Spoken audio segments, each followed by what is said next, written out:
بسم اللہ الرحمن الرحیم. السلام علیکم ناظرین. نگراں وزیر اعظم کون ہوگا؟ اب چونکہ ایک فیصلہ رپورٹڈلی پاکستان پیپلز پارٹی اور پی ایم ایل این کے درمیان یہ انڈرسٹینڈنگ ہو چکی کہ 8 اگست کو اسمبلی کو ڈیزالو کرنے کے لیے پرائم منسٹر ایڈوائز کر دیں گے صدر کو، اور جس کا مطلب یہ ہے کہ جی 4 دن پہلے اپنی ٹرم کی کمپلیشن سے 4 دن پہلے یہ اسمبلی اور یہ گورنمنٹ جو ہے وہ ختم ہو جائے گی، اسمبلی ڈیزالو ہو جائے گی، اور اس کے ساتھ ہی پھر نومبر کے پہلے ہفتے میں ایکسپیکٹڈ ہے کہ جی پاکستان میں جنرل الیکشنز ہو جائیں گے. اب ظاہر ہے یہ جب الیکشنز اگر نومبر کو ظاہر ہو جاتے ہیں اس طریقے سے، تو پھر اس میں اس اسٹیج کے اوپر اب یہ امپورٹنٹ کویشچن رہ جائے گا کہ جی کون وزیر اعظم جو کون ہوگا نگراں پرائم منسٹر کے لیے، کس کی چوائس میٹر کرے گی؟ کیا یہ جو پی ڈی ایم ہے، پرائم منسٹر ہیں میاں نواز شریف صاحب ہیں، آصف زرداری صاحب ہیں، مولانا فضل الرحمان، یہ جس کو چاہتے ہیں وہ وزیر اعظم کیئر ٹیکر پرائم منسٹر بنے گا، یا کیئر ٹیکر پرائم منسٹر کے لیے اسٹیبلشمنٹ کی جو ایڈوائز ہے وہ زیادہ میٹر کرے گی؟ بیکاز ایک بات انڈرسٹوڈ ہے کہ جی وزیر اعظم شہباز شریف صاحب جس قسم کی ان کی ایک انڈرسٹینڈنگ آلریڈی ڈیولپ ہو چکی ہے فوج کے ساتھ اور اسٹیبلشمنٹ کے ساتھ، اور پھر انہوں نے چونکہ اپنی کولیشن 13 جو پولیٹیکل پارٹیز کو جس طرح ساتھ دے کے چلے، تو اس لحاظ سے ایکسپیکٹڈ یہ ہے کہ اگر وہ کنسلٹیشن جب ایک سائڈ کے اوپر مطلب اپنے کولیشن پارٹنرز کے ساتھ اور جو رولنگ پولیٹیکل پارٹیز ہیں ان کے لیڈرز کے ساتھ جب وہ مشاورت کریں گے، تو وہ اسٹیبلشمنٹ کے ساتھ بھی مشاورت کریں گے. اور اسٹیبلشمنٹ کی مشاورت اس لحاظ سے بڑی امپورٹنٹ ہے کہ ظاہر ہے وہ جس قسم کے ابھی ایک پاکستان کی اکانومی کے لحاظ سے، اکنامک پروگرس کے لحاظ سے جو ابھی ریسنٹ کچھ فیصلے ہوئے، تو اس میں بڑا بنیادی کردار اس میں ظاہر ہے فوج کا ایک بڑا اہم کردار ہے کوآرڈینیشن کا، اور کس طریقے سے مطلب ہے کہ وہ چیزوں کو پش کریں گے، اور مختلف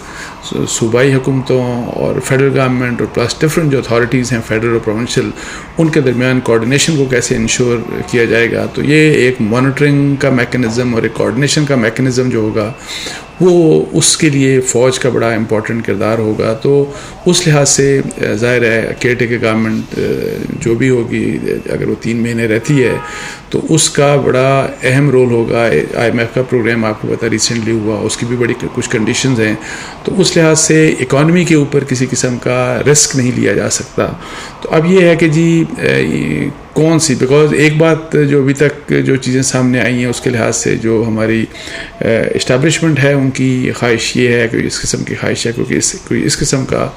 شخص جو ہے ایسا فرد پرائم منسٹر بنے جس کا فوکس اکانومی ہو، اور جو سیف گارڈز ہیں جو اکانومی کو تاکہ دوبارہ سے جو آئی ایم ایف سے متعلق جس قسم کی ہماری انڈرسٹینڈنگ ہوئیں، جو کنڈیشنلٹیز ہیں، اس بارے میں کسی قسم کا رسک نہ ہو. اور پھر یہ جو بیرونی جو انویسٹمنٹ ہے اس کے لیے جو ایک انویسٹمنٹ کونسل، فیسیلیٹیشن کونسل بنائی گئی کہ اس کو تاکہ کس طریقے سے فعال طریقے سے آگے چلایا جائے. تو اس لحاظ سے بہت امپورٹنٹ ہے کہ نیکسٹ پرائم منسٹر کون ہوگا. قمر زمان قاہرہ صاحب کو سن رہا تھا میں، تو ان کی خواہش کوئی اس قسم کی ہے، وہ بتا رہے تھے کہ جی کوئی سیاسی شخص جو ہے اس کو کیئر ٹیکر وزیر اعظم ہونا چاہیے. اور کچھ اپریہنشنز کیئر ٹیکر یہ جو P D M rolling P D M ہے ان کے درمیان کچھ اس قسم کی اپریہنشنز ہیں کہ اگر اسٹیبلشمنٹ کی مرضی کا کوئی فرد سامنے آ جاتا ہے تو ایسا نہ ہو کہ کہیں الیکشن جو ہیں وہ ڈیلے ہو جائیں، اور اس لحاظ سے وہ چاہتے ہیں کہ کوئی ایسا فرد ہو جو ان کے اپنے اعتماد کا ہو، جس کے اوپر وہ ٹرسٹ کر سکیں. اچھا، اب اس بارے میں ظاہر ہے مختلف نام گردش کر رہے ہیں، اور لیکن جتنے نام بھی ابھی تک جو سامنے آئے ہیں ان میں کوئی بھی پولیٹیشین شامل نہیں ہے. آلدو ملٹری سائڈ سے کے حوالے سے مطلب ہے کہ یہ جو اس حوالے سے جو نام میڈیا کے اوپر، سوشل میڈیا کے اوپر جو ڈسکس ہو رہے ہیں،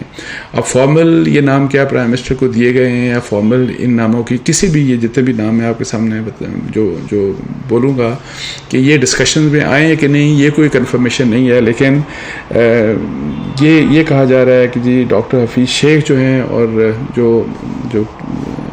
عمران خان صاحب کی حکومت میں جو فائنانس منسٹر رہے اور پھر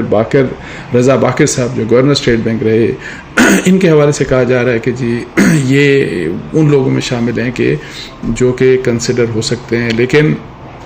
اسحاق ڈار صاحب کو اگر آپ نے ریسنٹلی سنا ہو تو انہوں نے ایک بیان میں کہا تھا کہ ان اکانومسٹ کے نام لیے جا رہے ہیں کہ جنہوں نے اس ملک کی اکانومی کو مطلب ہے کہ اس حالت تک پہنچایا، اور انہوں نے نام نہیں لیا لیکن ان کا اشارہ انہی کی طرف ڈاکٹر حفیظ شیخ اور رضا باقر صاحب کی طرف ہی ہوگا، اور وہ کہ جی جن لوگوں نے پچھلی گورنمنٹ میں جو حالات خراب کیے اکانومی کے، تو اگر ان کو کس طریقے سے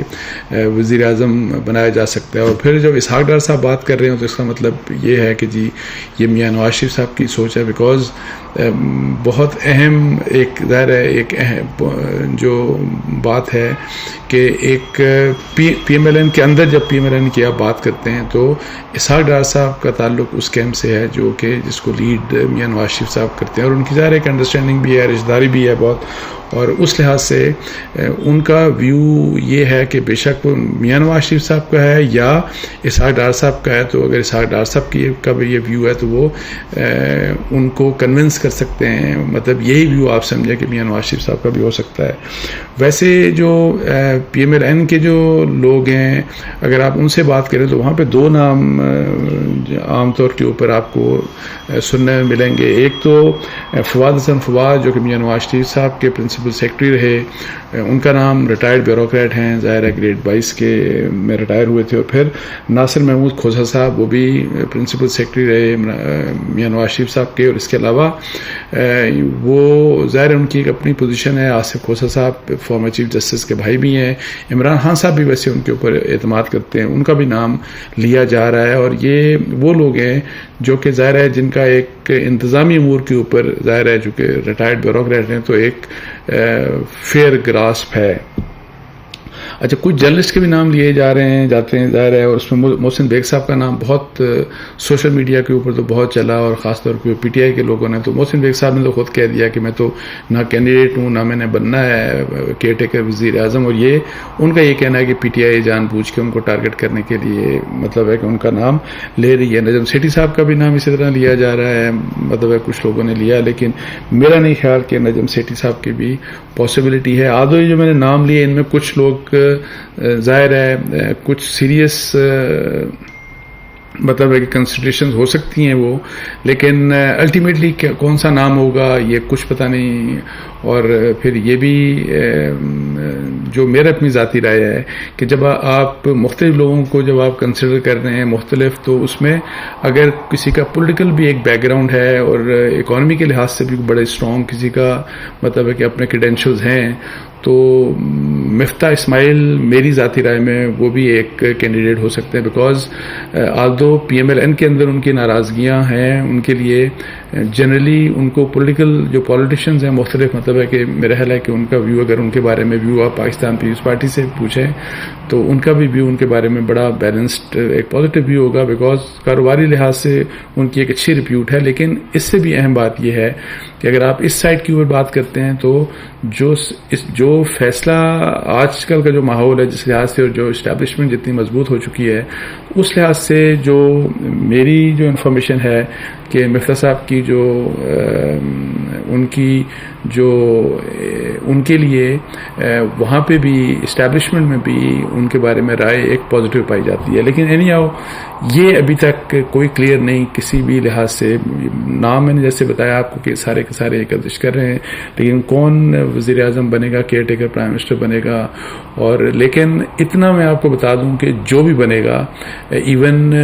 جس طرح پاکستان پیپلز پارٹی یا قاہرہ صاحب نے کہا کہ کوئی پولیٹیکل کوئی سیاسی بیک گراؤنڈ کا شخص بھی آ سکتا ہے، تو وہ وہی ایک انڈرسٹینڈنگ مسٹ ہوگی کہ جو بھی شخص آئے گا اس نے ہر حال میں اس نے آئی ایم ایف کی جو ڈیل ہوئی ہے اس کو سیف گارڈ کرنا ہے. اور جو اکانومی کے لحاظ سے اکنامک جو اسپیکٹ ہے گورننس کا اس کے اوپر بہت زیادہ فوکس ہوگا جو بھی مطلب ہے care taker next prime minister ہوگا. بے شک وہ پی ڈی ایم کی مرضی کا آئے یا وہ اسٹیبلشمنٹ کی مرضی کا آئے. اچھا جہاں تک ظاہر ہے آپ کو پتہ ہے کہ آئینی لحاظ سے پرائم منسٹر اور لیڈر آف دا اپوزیشن جو ہے ان کے درمیان مشاورت ہونی ہے اور انہوں نے فیصلہ کرنا ہے. اور اس میں جو جہاں تک پوزیشن ہے شہباز شریف صاحب کی، تو شہباز شریف صاحب کے بارے میں یہ بڑا ایک بات یہ ہے کہ ان کے تعلق، جیسے میں نے شروع میں کہا کہ اگر انہوں نے ایک سائڈ کے اوپر ان کی ایک اچھی انڈرسٹینڈنگ، ظاہر ہے میاں نواز شریف صاحب کے تو بھائی ہیں، لیکن ایک اچھی انڈرسٹینڈنگ ان کی آصف علی زرداری صاحب کے ساتھ بھی ڈیولپ ہو چکی ہوئی، مولانا فضل الرحمان صاحب کے ساتھ بھی، اور بھی جو ان کے کولیشن پارٹنرز ہیں، تو دوسری طرف ان کے اور ملٹری اسٹیبلشمنٹ اور خاص طور کے اوپر army chief general Asim Munir صاحب کے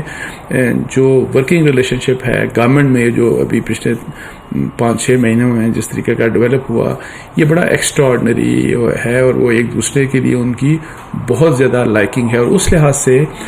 ہو سکتا ہے کہ میاں نواز شریف صاحب اس بارے میں کہ جی کون وزیر اعظم ہوگا اور کس کی چوائس ہوگا، ہو سکتا ہے کہ دونوں سائڈز کے لیے ایک بڑا اہم ان کا بیلنس کرنے میں ان کا یہ اہم رول ادا کرے، تاکہ ایک ایسے شخص کو لے کے آیا جائے جس کے اوپر دونوں سائڈز، مطلب ہے کہ اسٹیبلشمنٹ کی جہاں تک بات ہے وہ بھی، اور پی ڈی ایم اور وہ بھی، یعنی کہ وہ بھی اس کے اوپر ایگری کریں۔ جہاں تک لیڈر آف اپوزیشن کی بات ہے راجہ ریاض صاحب کا، تو وہ ظاہر انہوں نے یہ کہا ہے کہ میں آج میں ان کی اسٹیٹمنٹ پڑھ رہا تھا کہ جی میں جو بھی میری اس میں میری مرضی ہوگی اور جو میری خواہش ہوگی میں اس کے اوپر سٹینڈ لوں گا، لیکن راجہ ریاض صاحب میرا خیال ہے کہ لیڈر آف اپوزیشن جو ہے وہ اس ساری گیم میں بیٹر نہیں کرتے، بیکاز ان کو الیکشن جو لڑنا ہے آگے اس کے لیے وہ آلریڈی خواہش کر چکے ہیں، اور وہ پبلک میں کر چکے ہیں کہ پی ایم ایل این کے ٹکٹ کے اوپر انہوں نے الیکشن لڑنا ہے، تو ان کو اگر زیادہ سے زیادہ کچھ انشور کرنا ہے اس ساری ٹیم میں، تو وہ یہی انشور کرنا ہے کہ جس پی ایم ایل این کا ٹکٹ اگر وہ لینا چاہ رہے ہیں تو ان کو ٹکٹ مل جائے۔ تو اس کے ساتھ ہی مجھے اجازت دیجیے، جزاک اللہ، السلام علیکم ورحمۃ اللہ۔